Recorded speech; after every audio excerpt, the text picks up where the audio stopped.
In today's show, let's recap all of the action from Sunday, plus all of your usual segments. Michael Bolton. Thanks, Josh. It's Michael Bolton here, and it's time for another episode of the Locked On Fantasy Basketball Podcast. Let's get to it. Let's get to it, indeed. You are Locked On Fantasy Basketball, your daily fantasy basketball podcast, part of the Locked On Podcast Network.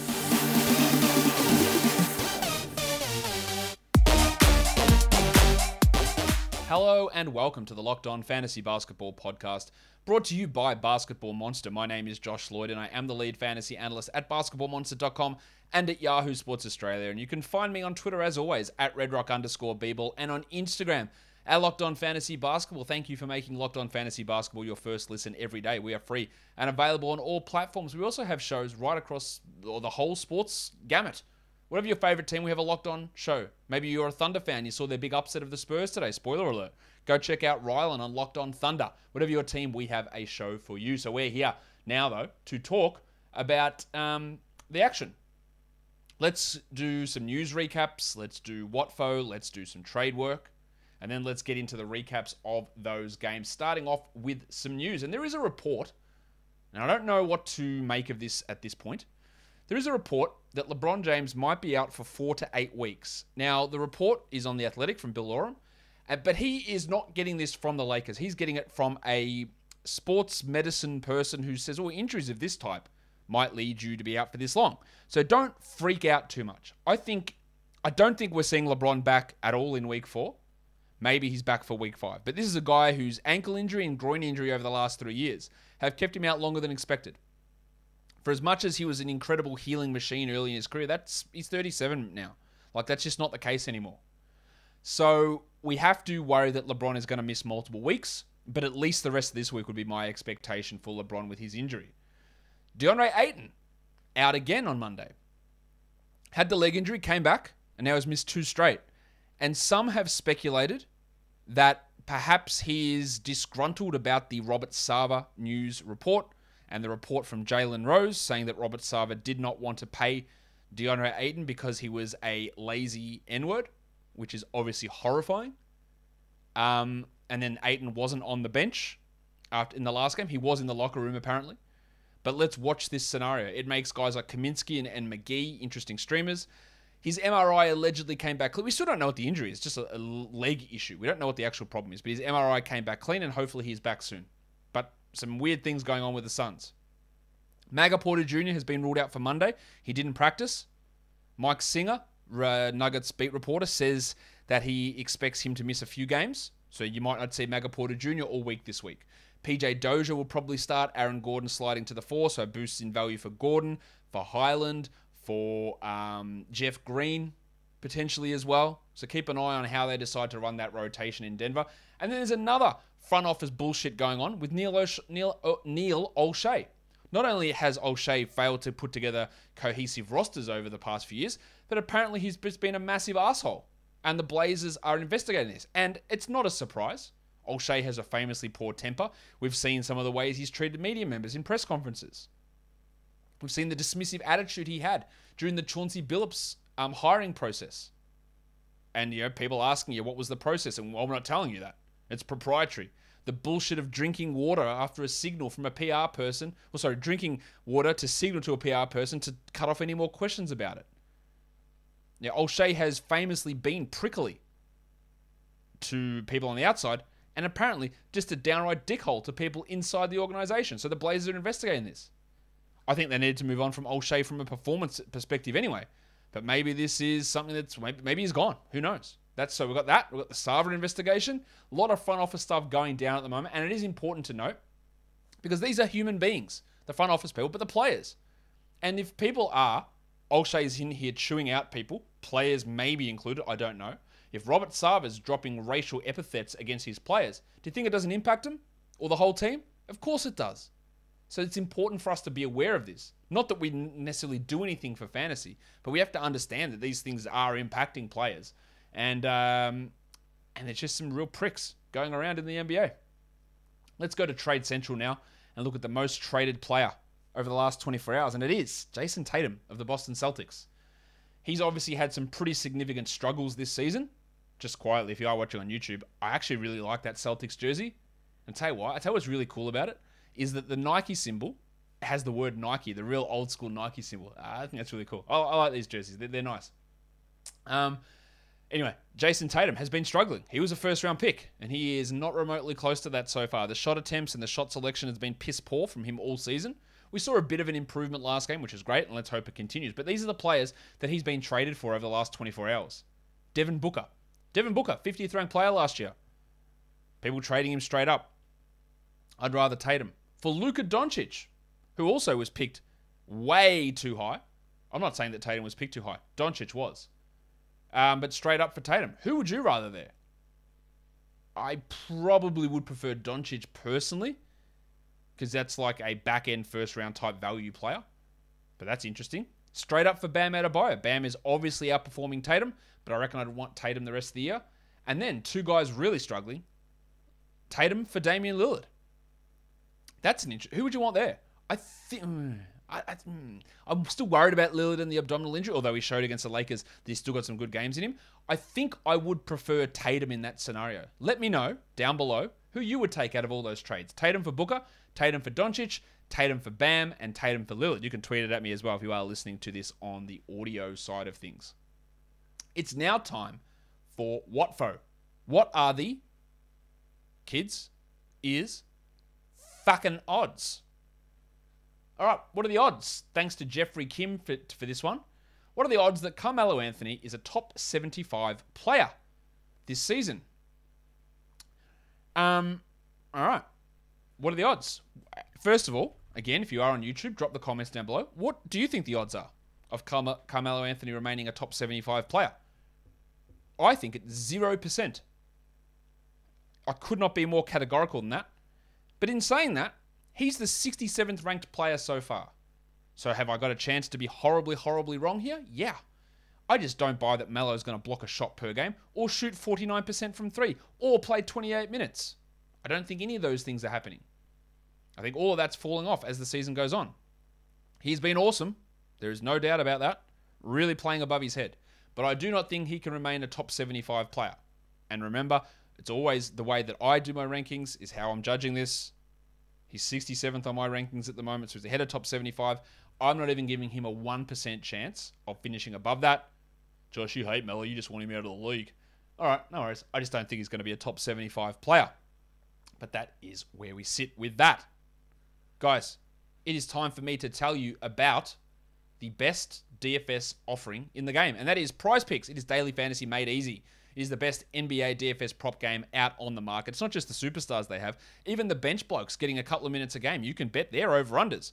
PrizePicks offers any prop that you can imagine. So all you do is go and make a deposit, use the promo code NBA, and you get 100% match deposit up to $100. And then you set a lineup. You get 2 to 5 different props you put in there, the over-unders. It's just you versus the projections. Combine them together, and you can win up to 10 times your entry. It doesn't just have to be basketball. You can do multi-sport entries as well. Carmelo Anthony, over-under 14 points. Versus Carson Wentz, over-under 3 interceptions. I don't know who to put in there. Over-under Josh Allen sacking, intercepting, and causing a fumble on Josh Allen. I don't think that would have been a prop on there, but you can combine all these sports together. You can add them, and you can have your entry in under 60 seconds, either through the website or on the app, and withdrawals are fast and easy. So don't hesitate. Check out prizepicks.com using that promo code NBA, and go and download the app today. PrizePicks is daily fantasy made easy. Now, when you are watching Carmelo Anthony highlights, you watch them on your phone. You watch the live game somewhere else. Then you got your favorite shows that you watch here. Then you got your neighbors log in for the other good stuff. It's just a complete mess. There's so much stuff, so many remotes, so many devices all over the place. I want to tell you about a way to get all the entertainment you love together in one place, and so finally a way to get your TV together. It is called Direct TV Stream, and it brings your live TV and on-demand favorites together like never before, so you can watch your favorite shows, movies, and sports all in one place. That means no more juggling remotes and no need to buy another device ever again. And the best part, there is no annual contract. So get rid of the clutter and the confusion and get your TV together with DirecTV Stream. You can find out more at directtv.com. That's directtv.com. Compatible device required, and content varies by package. Okay, so normally I would, at this point of the show, is go and have a look at who the most added and most dropped players are. We went and did some ads and drop stuff in the waiver wire show earlier today, so I'm not going to double up on that information here. Go check out that waiver wire show. What we are going to do, though, is flip straight into the game recaps. Game recap number 1, we're looking at the Brooklyn Nets. They took down the Toronto Raptors in Toronto. Great. Let's talk about it from a Nets perspective. Durant continues to be excellent. 31, 7 and 7, 61% shooting. He has no problem shooting the ball with this new ball. Nothing's bothering him. He's just been awesome. 7 assists. His assists are still way up there. He's been fantastic. It was a great game from Jim Harden as well. 28, 10 and 8. Finally hit shots. Didn't get steals or blocks, but 50% shooting. 5 of 6 from the line. It's a vintage Harden line. And at the time of me recording this, Jim Harden, Jimmy, he's the 7th ranked player. For all of the panics and the hand-wringing, his ADP was 6. He's almost there already, despite the struggles. Blake Griffin had his best game, 28 minutes, 14 and 11 with 4 threes. Undecided whether he plays in the back-to-back. He says he's going to play, but they don't know that for sure. Well, Joe Harris had 3 threes in 32 minutes. He is a streamer, not a 12-team must-roster. He's a 14-team league guy. I think the Shark, Bruce Brown, Baby shark, I don't think we look at him as absolute must-roster. 12 points, 4 rebounds, 2 steals. The 2 steals are nice. That does inflate his value. He's starting. I think he's going to start for the foreseeable future. But he's not a must-roster guy. I didn't give this update either. Nick Claxton's out for another 2 weeks with this illness. I don't know what the hell's wrong with him. It's not COVID, but he's been out a long time. Aldridge had a stinker, just the 2 points, but 6 rebounds and 5 assists. He's very up and down.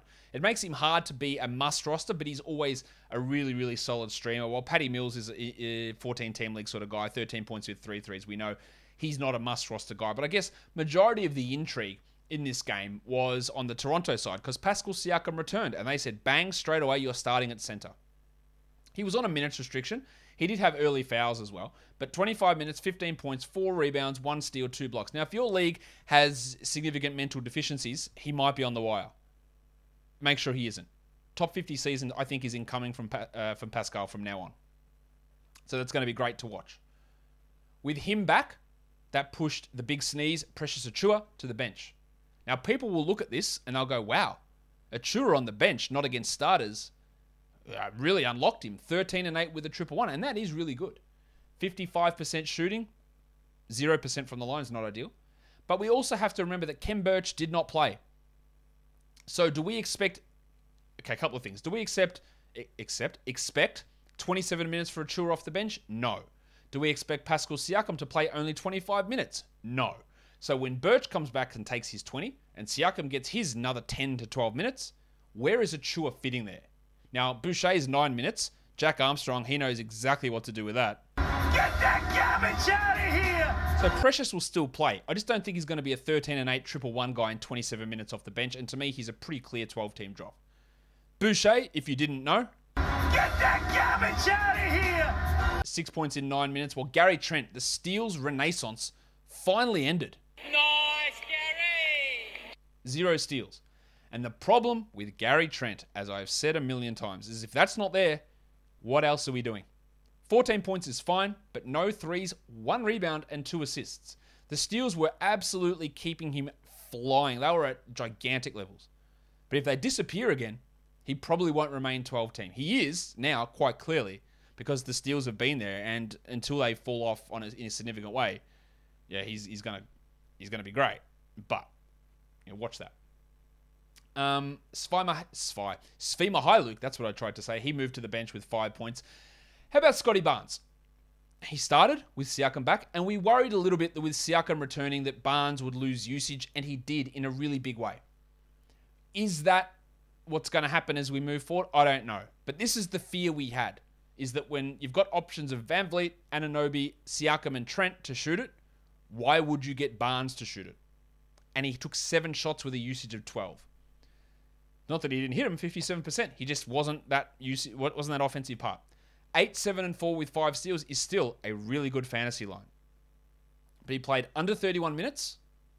So I guess the fears we had of Siakam coming back and cutting into Barnes were realized for 1 game.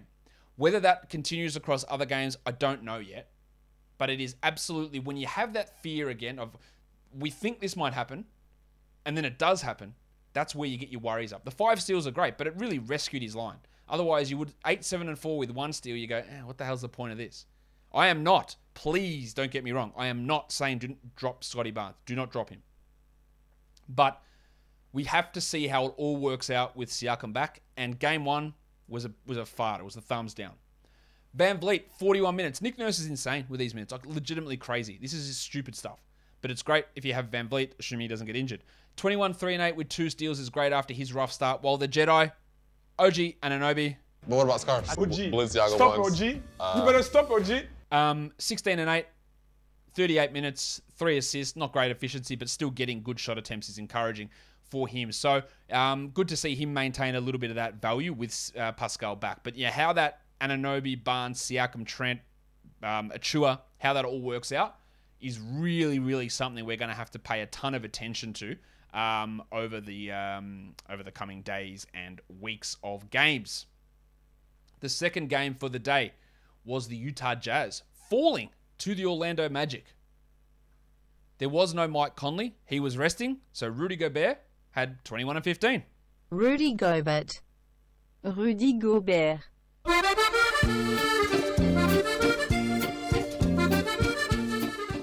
In fact, really, it was an unbelievable line for Gobert. 21-15, 3 steals, 4 blocks, and 7 of 8 from the line, and 7 of 9 from the field. That is just a gigantic performance. It's just a huge, huge night. Royce O'Neal, that's 2 big ones in a row. I think that's 9 steals over his last 2 games. 14 and 7 with 2 threes. O'Neal is the 107th ranked player in 12-team leagues, but is he a must-roster guy? I don't believe so. But he's absolutely that guy every time the Jazz play that you can stream in, and then you drop him. The upside is very low for O'Neal, but he provides 12-team value on an ongoing basis as a streaming sort of guy. Donovan Mitchell. He's done. He's good. 21 points, 7 rebounds, 7 assists. Unfortunately, 33% shooting, but this happens. He has to press sometimes when Conley's out, and the field goal percentage will suffer. The overall numbers are okay. Well, Hassan Whiteside, is he still the worst? I mean, yeah, he is. I'm not going to take that away from him. The world. But also, is he, like Royce O'Neal, an excellent 12-team streamer? Yes. 12 and 10 with a block. Well, what more can you ask for in 14 minutes? Bojan Bogdanovic struggled, 13 points on 13 shots, while Ingles had 6 assists in 34 minutes starting for Conley. Joe Ingles is not a 12-team league guy. Bojan is, even though this was a struggle of a game. While the triangle Eric Pascal, I just don't think he's very good. A lot of people disagree with me on that. I just do not think he's a very good NBA player. Let's talk about the Magic. Let's talk about Cole Anthony. He has been one of the biggest surprises of the season. I did not see any of this coming from him at all. On a side note, he is probably the best post-game interview person of all time. Maybe not of all time. Definitely in the league currently. It's like a WWE interview. I want Mean Gene Okerlund out there and talking to him. I want him. And I felt like it was Dante Marichelli. Is that how you say his name? I'm not. I apologize, Dante. I know it's Dante. Was interviewing him, and Anthony's just like staring down the camera. I was wanting for him to like steal it away. Well, you know something, mean Dante. But regardless, he's piss funny, and he was awesome. Especially in the last quarter. 33 points, 5 threes, 3 steals, 2 blocks, 65% shoot. And this is an otherworldly sort of hot streak from Anthony. It is going to drop off. But this dude is the 27th ranked player this year. If you saw this coming, you are lying. You are lying. Nobody saw this coming. You couldn't. He had 53 fantasy points. Now, is he a sell high? Sure. But I'd rather just ride it out. Because Markelle Fultz could come back and they just say, well, you know what? Actually, Cole Anthony's the future here. Markelle, sit down. That's a real possibility. Now, his efficiency is going to drop off, but holy shit, he was great. So was Wendell Carter Jr. 22, 15, and 6 with 4 threes and a block. This is the Wendell Carter that I had told you that I've Danish backhanded myself over. A guy that can hit threes, can rebound, can get assists, can block, and can be efficient. Unfortunately, your mate, the Shadow King Jim Boylan, was out here just denting his confidence. But Carter's just gone wild now. I think that Carter will get starters minutes even when Isaac is back. He's been excellent. Bumba, only 23 minutes for Mo in this one. 1, 2, 3, 4, 5. But still had 2 steals and 4 blocks with 9 points. Wasn't really in foul trouble. They just went with a different look to close the game. That also kept Jalen Suggs on the bench. 6, 2, and 5 in the shooting remains horrendous from Suggs. I am holding him. I understand if you don't want to. If you want to move on from him, by all means, you will probably end up being correct. But I am still just holding him because I like to give the rookie guards the 4 to 5 week leeway. And we're not at that mark yet. Roderick Hampton Jr. 20 points for RJ. Hit like the game-sealing 3. He was closing the game. 8 points. He looked good. There's still a long way for him to get minutes. And these 31 minutes of Gary Harris, though, I don't think we actually need to see any of those. And Terrence Ross is just horrendous. 4 points in 23 minutes, 17%. He's not even a 14-team league guy at the moment. And I don't think Chuma Rakiki's a 12-teamer either. 4 and 2 in 20 minutes. Now, I talked about him on the waiver wire show as maybe an upside grab if they do tend towards him. They're not, but he's just like an upside guy. I don't really fully believe that, and I think I mentioned that on the show as well. Franz Wagner, 10, 4 and 4. That's solid enough to hold. If you're in a 10-team league, Franz is probably a guy that can be moved on from, but I would still be holding him in a 12-team format. Pretty clearly. It's also pretty clear that Thanksgiving is coming up, and it's the holiday that's known for food. But the food at Thanksgiving can be often high calorie, like a slice of pie. Why don't you bring Built Bar to the table? Built Bar is the delicious new holiday dessert that's going to take Thanksgiving by storm. Instead of a coconut cream pie, which sounds delicious, but it's like 400 calories. Why don't you get a coconut Built Bar, just 130? Instead of a raspberry pie, get a raspberry Built Bar. Astonish your family. Surprise your uncles. Have the kids be really excited about eating this protein bar. They don't need to know it's healthy. They just need to know it's delicious. They're covered in 100% real chocolate. And throughout the month, you're going to see so many new flavors appear. I wonder if they're going to have a pumpkin spice flavor. I hope they do. That'd be awesome. So go to Built.com and you can save 15% by using the promo code LOCKED15. Go to Built.com. The promo code is LOCKED15. Save 15% and become the hero of Thanksgiving by providing your family the low-calorie, healthy dessert option that is Built Bar, the best tasting protein bar ever. Okay, let's go on to the third game of the day. Oh, that's the wrong button. Oh, no. Okay, so we're having technical difficulties here. I'm going to have to fix that up. All right, let's try that again. The Indiana Pacers, yes, and the Sacramento Kings. The Pacers, on the road, they were up big, but they end up winning just by 3, 94-91. This is the Miles Turner that we've been hoping for so many years. 35 minutes, 12 and 15 with 1 steal and 5 blocks. We have been just coaches. Bjorkgren, McMillan, can you play more minutes? Rick Carlisle, can you play more minutes? And finally, Rick said, all right. Took him a while, but we're here. That's awesome. The 5 blocks, sick. He's the 38th ranked player. Do I feel like it's going to continue? I don't know. But remember, Miles Turner, you're 7 foot tall. How come you can't grab a rebound? Well, Miles Turner's just said, eat one of those. I'm grabbing them. I'm blocking shots. I'm hitting threes. I'm actually really good. I have said this for a while as well. I've often whispered it because people think that I'm biased. I think he's better than Domantas Sabonis. I think he's a better player. But I don't know. People won't agree with me on that because Sabonis is an all-star, multi-time all-star. Sabonis, again, I wouldn't say he was great. He was all right. 17 and 10, 1 assist, the 3 steals helps. But he just continues, I don't know. It's just, he's not fitting in Carlisle's offense and what he wants to do as well as he has in the past. Does that mean that he's a guy that you need to drop? Of course not. Is he a guy that might not finish in the top 20? Potentially, yeah. He had some foul trouble here. So again, am I being a little bit harsh on him? Maybe. He had 5 fouls. But still, he's not blowing us away at the moment, is he? With Malcolm Brogdon out, again, TJ McConnell started. That's a big TJ game, 18, 7, and 4. And while Brogdon's out, TJ's a rosterable guy. Karis LeVert was terrible from the efficiency standpoint, 22 points on 22 shots with a 1-1. While Duarte is not going to remain 12-team rosterable, I feel. 15 and 5, 2 threes. He's now the 88th ranked player on the season. I think it's going to drop when there's no Brogdon, no Warren. Those guys come back. It's not going to be a good time for him, I wouldn't have thought. Justin Holiday, he's only ever a streamer. 5 points in 28 minutes while not much else happened there. Interestingly, O'Shea Brissett was a coach's decision DNP. So as soon as Brissett has a good game, I always get the tweets, hey, do I add Brissett? The answer is going to be no under almost every circumstance. For the Kings, the pencil, Harrison Barnes. Barnesy. We knew the efficiency was going to drop. But still, 22, 4, and 5 with 2 steals is great. He was 9 of 11 from the line, which is awesome.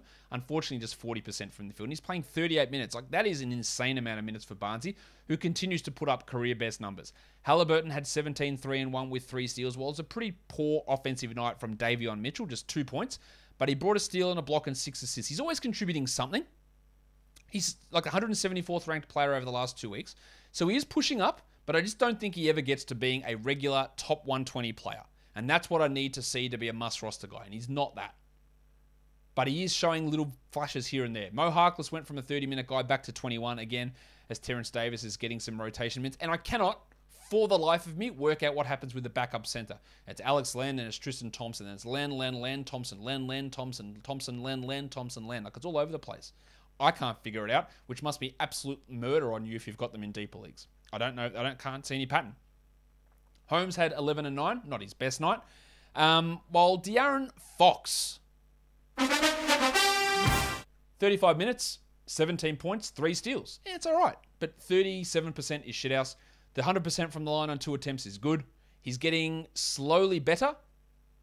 He's 133rd ranked over the last 14 days. That's great for a guy that was 180th to begin the year. He's still nowhere near we need him to be. And maybe he just never gets back to that. I think he can get back inside the top 100 pretty clearly. But maybe he's not a top 50 player rest of the way. Other guys are getting a lot more shots and he is not carrying the load as much as he has in the past. And that's got to be a bit troublesome. The next game, the Milwaukee Bucks and the Wizards. The Bucks still on demand, but let's talk punch bob. Bobby Portis played 31 minutes, 13 and 13 with 4 steals and 2 blocks. He's a must roster guy until at least Brook Lopez is back. While Grayson Allen, 19 points, 4 steals and 3 threes. He's a 12-team league guy until Chris Middleton returns. I have more confidence in Portis returning value long-term than I do with Allen, but they both should be rostered.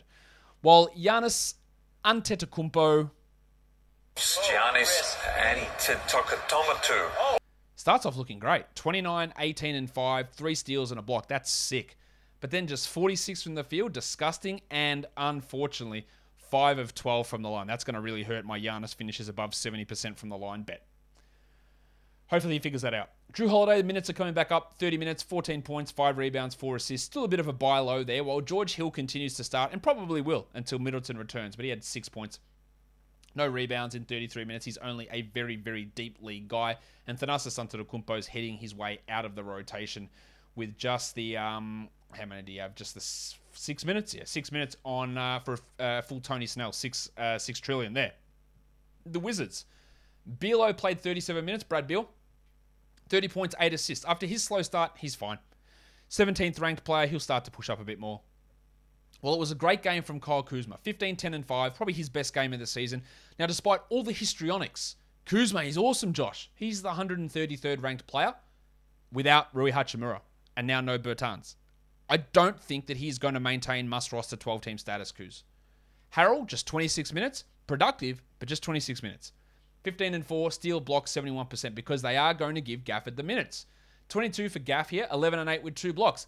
And this is almost literally exactly what you drafted him for. 83% from the field, 11 points, 8 rebounds, 2 blocks. Do not be disappointed with that. That is what you drafted him for. If you expected 30 minutes, then you had wildly incorrect expectations. This is what you drafted him for. I had Spencer Dinwiddie on the Sal High show the other day.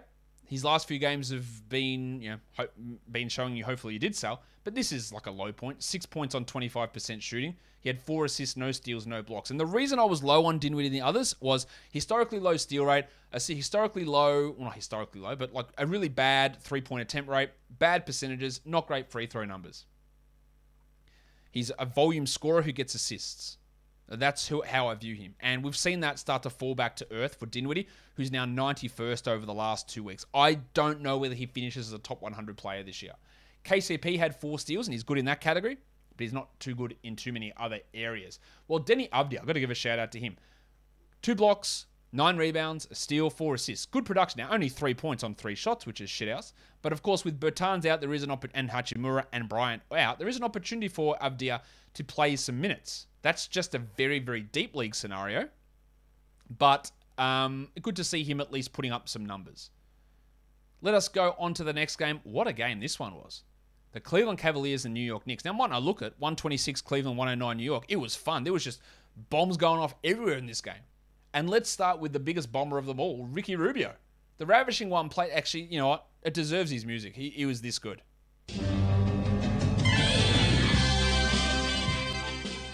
31 minutes, 37 points, 8 of 8 from 3, or 8 of 9 from 3, missed his last one, 10 assists, and Colin Sexton's injured. Rubio's a must-roster player across all leagues. He had 55 fantasy points. I mean, he's not going to be this good, and he had a real drop-off, but that was insane. Evan Mobley is the absolute clear Rookie of the Year runaway favorite. It has to be. He is unbelievable. I like Scottie Barnes. He's been better than expected. He has not been anywhere near as good as Evan Mobley, and I'm sorry, I know Raptors fans will hate me. They are the most aggressively active online fan base in the NBA. But Mobley, you cannot form a cogent argument to say that Mobley has not been the Rookie of the Year. He's been unbelievable. 26, 9, and 5, 2 threes, a steal, and a block. He was 73% from the field. He was making crazy passes. The way he's elevated this team defensively has been insane. He's been awesome. Jarrett Allen was also really good. 18 and 17 with 2 steals. It's helping both of these guys' minutes that both Love and Markkanen are out, but this is their future. And I had significant skepticism of how they would work together. It's worked pretty well. Been very impressed. I'm also impressed with Garland. 16, 3, and 5 with 4 triples, although he had one of the weirdest things you'll ever see. He had an inbound in the fourth quarter, went to throw it in, and the ball fell out of his hands and rolled backwards. So I don't know what happened there. That was weird. While Dean Wade continues to start and do nothing, while Sexton, 8 points in 13 minutes. No update on his knee injury yet. We don't know what happened. We don't know what the severity is. He's obviously been playing poorly all season anyway, 170th ranked player. I am holding him, but if I hear that he's out for 2 weeks and I don't have an injured reserve slot, I might have to move on. He seems deprioritized on this team. Mobley, Garland, Allen, Rubio, all these guys deserve the same sort of offensive looks as Sexton's been getting. And that's the thing we've talked about with Sexton time and time again for Dynasty Value. Yes, he's putting up good numbers, but it's because he's getting force-fed shots in minutes that he doesn't deserve on a good team. And this Cavs team, they're a good team. I don't know if they'll make the playoffs, but they're a good team. So he should be marginalized. The Discman, C.D. Osman, just the 2 points, missed all 5 of his shots. Played 31 minutes, so that's what's encouraging. So if Sexton, Okoro, Markkanen, if these guys are going to be out, Osman can have some stream value. For the New York Knickerbockers, some very interesting stuff happening here. Did Mitch Robinson take it from here? No, but I want to play the music because I need a breath. And Mitch Robinson says, I'll take it from here. Only 17 minutes for Rob without the fouls. Now, he blocked 5 shots in that time, which is awesome. But 18 minutes or 17 minutes only is a massive concern. Ignore the blocks, look at the minutes. I think he's a drop. Because Nerlens Noel played 30. Now, Noel had 5 and 6 with 3 steals and 3 blocks. Noel is a must-roster player. Julius Randle. He was like top 3 guy over the first week and a half. He's now down to 19th and the 36th ranked player over the last 2 weeks. This is what we had some fears about in the preseason, is that usage would drop off. Now, 19-7-7 is fine, but the thing that hasn't happened is he hasn't seen his efficiency increased. Another poor shooting night, 42%, 41% in fact. He had a sick block on Jarrett Allen towards the end, but he's just not quite there yet. With Kemba Walker resting, Derrick Rose started, had 17, 1, and 5. Rose can be a streamer, but there's a chance he doesn't play on Monday as well. While Quickly got really hot, 12 points, 5 assists. I think he scored all 12 of those in the final quarter. And interestingly, Thibodeau played Quentin Grimes the entire fourth quarter. He hit a couple of threes, but they still got blown out. But interesting to see him get those minutes. While Rowan Barrett, this is why I still have reservations about Barrett. 6 points on 13 shots. No threes, no steals, no blocks, 3 rebounds, and 1 assist. He'll have the occasional or a string of decent games, and then because he lacks some of these peripherals, that it causes the value to drop off. He's the 111th player on the season. He's the 100th over the last 2 weeks. I just don't ever think that he's got top 40 or top 50 upside. I could be wrong on that. I just do not see it with Barrett. There's just too many of these weird stinkers that get thrown in. Fournier had 15 points in his 29 minutes in this game. Let's go on to the next game of the day, and that is the the San Antonio Spurs. They go down to the Thunder. Wow. Didn't expect that one, did you? 99-94. The Thunder get the victory over the Spurs. Let's talk about the good things first. With Jakob Poeltl out, Drew Eubanks has streaming value. 14, 11, 3 blocks. He's blocking a ton of shots. There's value in that. Keldon Johnson had a really, really good game. Very good. 22 and 6, 2 steals and a block. Contributing right across the board, hyper efficient. Got to the line. Everything was great. I would sell high if I could. That's a really good game from him. And DeJounte Murray was bad. Efficiency-wise anyway. 10 points on 26%. But 8 rebounds, 9 assists, 3 steals and a block. It just keeps you a nice buffer. He's been excellent this year. Let me tell you about someone who was not good at all. If I could find it.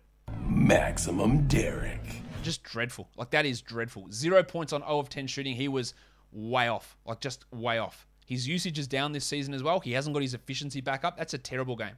Now, do not drop him, but that's bad. 5 assists, a steal, and a block. So he's still got those peripherals, but it's very hard to do anything when you go 0 of 10 from the field. Well, Doug McDermott, he just shouldn't be starting. 19 minutes for 10 points. He doesn't need any of those minutes. Lonnie Walker bounced back, but still 15 points on 14 shots is a struggle. Well, I think Thad Young is a 12-team guy at the moment. 10, 8, and 3 with a steal and a block. And it was a stinker from Devin Vassell. 6 points on 25%. I would still hold Vassell over Walker. Would I have Young over Vassell? It depends what I'm looking for. Immediate production, Young. Vassell later on. They just need to move into a situation where McDermott is gone from the lineup, from the starting lineup, and Vassell takes his spot. That's what I'm waiting for. For the Thunder, Shai Gilgeous-Alexander, 14, 8, and 9 with a 1-1. Not his best, but still fine. Well, it was a great game from Darius Bazley. Don't look now, but Bazley's the 130th ranked player over the last 2 weeks. That doesn't mean you pick him up, but he's improving. 11, 11, and 4 with a 1-1. While the Moose, he got loose. 20 points for Muscala in 14 minutes, 3 threes and 2 blocks. While Joe Rogan had 13 and 4. Those of you who don't know, that's Jeremiah Robinson-Earl.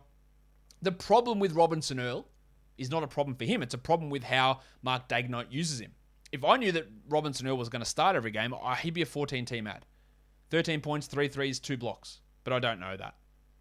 Rough night for Giddey with 7, 7, and 4. And Lou Dort had 13 and 7 on some pretty rough shooting there as well. While Favors had just 12 minutes. That center rotation is all over the shop. I don't know how to look at it on a game-by-game basis. It changes seemingly every game. If you are still holding Alexei Pokusevski in 12-team or even 14-team leagues, I reckon we can move on. He just doesn't look like he's got anything going at all. I like the upside swing on him. I like the value on him as a draft pick for the Thunder at the time. It's not happening at this stage. And I think in fantasy, we just need to look at him as not in Dynasty, I still think there's upside in him. But I'm losing faith of how far that upside actually goes. And the Salt Flake, Theo Maledon, he's like way out of calculation. 7 minutes only for the Salt Flake. Obviously, Giddey is the point guard of the future there. But Maledon being way out of the rotation, it's not something that I necessarily saw coming to that degree. All right, let's go on to the next game. The Warriors comfortably handle the Rockets 121-107. The Rockets, Daniel Tice played 21 minutes, but still 14 and 5 with 2 threes, a steal, and a block's really good. I'm watching him. He's more of a 14-team league ad than a 12-team guy, while cousin Kevin Porter, was he shithouse again? Yes. 11 points, but the 7 assists are nice, and then he had to exit with a thigh contusion. He has been really bad this year. There is no denying that. I thought he would be better, not necessarily on court, but from a fantasy perspective, and he's let me down in that respect. Not that he gives a shit what I feel, but he's just not that good. Hold him, though. No Eric Gordon, no Daniel House, so we got 33 minutes of the Wild Thing, Jay Sean Tate, and he had 21-11. This is, look, add him, but it's also a big sell high. I just don't see him being able to maintain this level of production.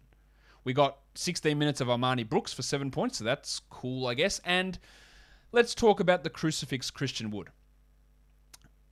This might be you might not like what I'm going to say. Christian Wood played 24 minutes. He had 4 points. After the Nuggets game, they lost by 1. Christian Wood complained. Oh, if you had given me the ball more, we would have done better. Jokic didn't worry me. He was fine. I just needed the ball more so I could do more. Was this a protest game from him in terms of not taking shots? I don't think he took a single shot in the first half. He ended with 4 points on 5 shots. Was it Steven Silas saying, well, you think you're so good? Look, we're not going to give you the ball. This guy has talent for years. He's had all this talent. It took him until he was 26 to break into the NBA because of off-court stuff and attitude problems. Is this the attitude problem? Him thinking he's way better than he is? Christian, pull your head in. You're not that good. You're not. Your team's not that good. You're not that good. So I don't know whether it's a game plan thing or him refusing to shoot because he thinks he needs more of the ball. I don't know what it is. But he has a history of being an off-court dickhead, and I don't know if that's part of it. The 4 steals are too nice, but 24 minutes. Spoken about this at length in the offseason. I think there's a massive chance to get traded. He is not part of their future, I don't believe. Their future is someone like Alperen Şengün, who was dreadful from the line today, 5 of 12. But 12 and 5 with a 3 and a block is still pretty good, and I still think he's a must-roster player. While, what else do we need to talk about? Let's talk Jalen Green. Rookie guards will always suck. Much like what I said with Jalen Suggs earlier, I will give him a few more weeks. But the problem you have with him is, outside of scoring, what does he do? And the answer is nothing. 0 rebounds, 2 assists, and a steal. 33% shooting. He sucks. He's really bad at this point. That is not to preclude him from becoming good in the future or even this season. And I think he will improve significantly this year. But you have to have that patience. If you're in an 8-team league, get him out of here. If you're in a 10-team league, consider it as well. But in a 12-team league, I would hold him. If you draft rookie guards, just burn this into your brain. If you draft rookie guards, but you have to be prepared for 6 to 8 weeks of absolutely shitful percentages. It's just and if it doesn't happen, then thank yourself. Thank your lucky stars. It might last a whole year. This is what happens with these guys. But you're drafting him for the February, March, April, or January, February, March run. Let's hope it comes. It might not come. And you're going to have to just deal with this sort of level of terribleness for a while. For the Warriors, Jordy Poole was great. And this is what we wanted to see. 9 of 9 from the line. 5 assists and 25 points. This is why you didn't drop him to start the year. You hold on to him. Otto Porter was great as well. 15 and 9, 5 threes, 2 steals and a block. Now, I wouldn't read too much into that, but it's still good. While Curry had 20 points and Draymond had 6, 8, and 9. They didn't need to play a huge amount. But how about the mitten, Gary Payton again? 20 minutes. 10 points, 3 assists, 4 steals. The steals he's always going to bring. High efficiency offense. He's a part of this rotation. He has at least 14-team league value, Gary Payton, at the moment. Wiggins had 16 points, a pretty rough night, while Damian Lee, he's losing out a bit with Poole and Payton playing this well. 4 points for Lee. You can still stream him Monday if you want, but he's just a deeper league player at the moment. While someone like Payton has taken those minutes that may have gone to, say, Moses Moody, who, he's just not going to have much of a rotation role this year at all. When you look at Moses